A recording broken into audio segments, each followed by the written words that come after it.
الله الذي يرسل الرياح فتثير سحابا فيبسطه في السماء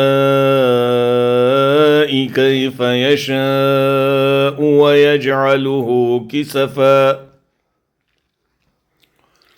ويجعله كسفا فترى الودق يخرج من خلاله فإذا أصاب به من يشاء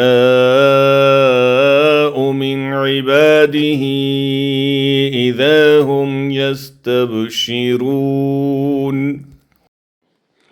अल्लाह ताला हवाएं चलाता है, वो अबर को उठाती हैं, फिर अल्लाह ताला अपनी मंशा के मुताबिक उसे आसमान में फैला देता है और उसके टुकड़े टुकड़े कर देता है।